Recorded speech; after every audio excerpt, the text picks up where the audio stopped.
प्रिय विद्यार्थियों, अपन पढ़ रहे हैं प्रकाश रसायन और उसमें आप अपन पढ़ेंगे फ्लोरोसेंस या प्रतिदीप्त व फॉस्फोरेंस या स्फुरदीप्त का गुणात्मक वर्णन, qualitative description of fluorescence and फॉस्फोरेंस।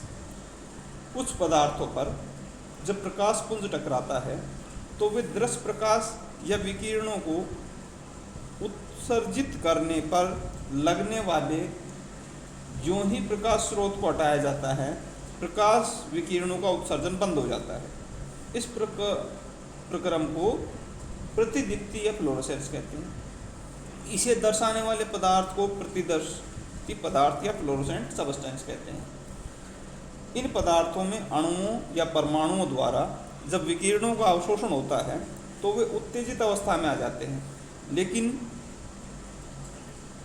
यदि अवशोषित विकिरणों की इतनी पर्याप्त ऊर्जा नहीं हो कि वे इलेक्ट्रॉन को बाहर निकाल सकें तो भीतरी इलेक्ट्रॉन को बाह्य कोषों में ले जाते हैं, और जब ये उत्तेजित इलेक्ट्रॉन वापस अपने भीतर के कोषों में आ जाते हैं तो वे कुछ प्रकाश विकिरणों को उत्सर्जन कर देते हैं। इन उत्सर्जित विकिरणों की आवृत्ति आपतित विकिरणों की तुलना में भिन्न हो सकती है। इन प्रक्रमों को हम ऐसे दर्शा सकते हैं जैसे आपको डायग्राम में दिखाया जाता है। एक्स सामान्य अवस्था है, एच न्यू फोटोन लिया उसने और ये एक्स स्टार में कन्वर्ट हुआ। फिर जो एक्स स्टार है वो एक्स डबल स्टार में कन्वर्ट हुआ, एच न्यू डैश छोड़ी। फिर एक्स डबल स्टार एक्स में कन्वर्ट हुआ और एच न्यू डबल डैश छोड़ी, जहाँ एक्स डबल स्टार एक्स व एक्स स्टार के मध्य का ऊर्जा स्तर होता है। कैरेक्टरिस्टिक्स ऑफ फ्लोरोसेंस, प्रतिदीप्ति के लक्षण।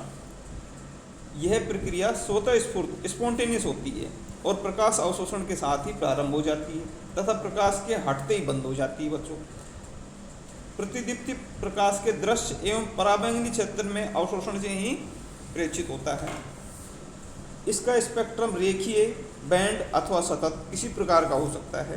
किसी प्रकार का हो यह पदार्थ पुंजीय एग्रीगेट अवस्था पर डिपेंड करता है कि वो रेखीय होगा, बैंड होगा या कंटिन्यूअस होगा। ये एक सामान्य प्रक्रम है जो पदार्थों की गैसीय, द्रव अथवा ठोस किसी भी अवस्था में प्रेक्षित हो सकता है, लेकिन गैसीय अवस्था में तब तक प्रेक्षित नहीं होगा जब तक कि दाब काफ़ी कम ना हो। विलयनों से उत्सर्जित प्रकाश ध्रुवित होता है तो उसके ध्रुवण की मात्रा विलयन की सांद्रता पर निर्भर करती है। भिन्न भिन्न पदार्थों की प्रतिदीप्ति की तरंग दैर्घ्य भिन्न भिन्न होती है। उदाहरणार्थ फेलोस्पार नीली, क्लोरोफिल लाल व यूरेनियम कांच हरे रंग के साथ प्रतिदीप्त प्रदर्शन करता है। स्टोक नियम के अनुसार प्रतिदीप्ति में उत्सर्जित प्रकाश की तरंग दैर्घ्य अवशोषित प्रकाश की तरंग दैर्घ्य से उच्च होनी चाहिए। प्रतिदीप्ति की क्वांटम दक्षता अवशोषित विकिरणों की तरंग दैर्घ्य के साथ बढ़ती जाती है और एक उच्चतम मान लैम्डा मैक्स के बाद यदि तरंग दैर्घ्य के मान में और वृद्धि हो तो क्वांटम दक्षता तेजी से घटकर शून्य हो जाती है। प्रतिदीप्ति को एक द्विआणिक प्रक्रम माना जा सकता है जो पदार्थ के अणु परमाणु द्वारा प्रकाश के अवशोषण के प्राथमिक प्रक्रम के बाद संपन्न होता है।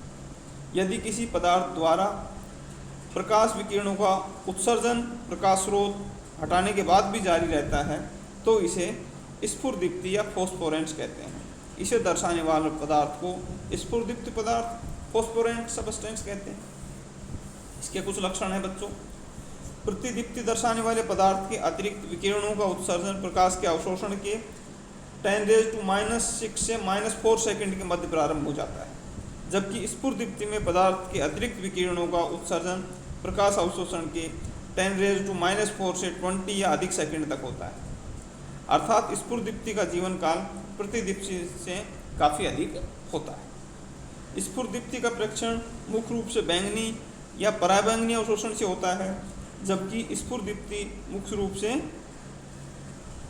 जो पराबैंगनी होते हैं उन्हीं के द्वारा होता है। स्फुरदीप्ति मुख्य रूप से ठोस पदार्थों द्वारा ही दर्शाई जाती है। स्फुरदीप्ति पदार्थों के चुंबकीय तथा डाइलेक्ट्रिक गुण प्रदीपन से पहले तथा बाद में परिवर्तित हो जाते हैं। एक स्फुरदीप्ति पदार्थ से कितनी देर तक प्रकाश विकिरणों का उत्सर्जन हो यह पदार्थ की प्रकृति तथा कभी कभी ताप पर निर्भर करता है। एक से अधिक स्फुरदीप्ति पदार्थों को मिलाने से कई प्रकार के रंग प्राप्त किए जा सकते हैं। कैल्शियम, बेरियम व स्ट्रांशियम के सल्फाइड, माणक, पन्ना, ये जो अपने खन स्टोन्स होते हैं ना, ये स्फुर दीप्ति के सामान्य उदाहरण होते हैं बच्चों।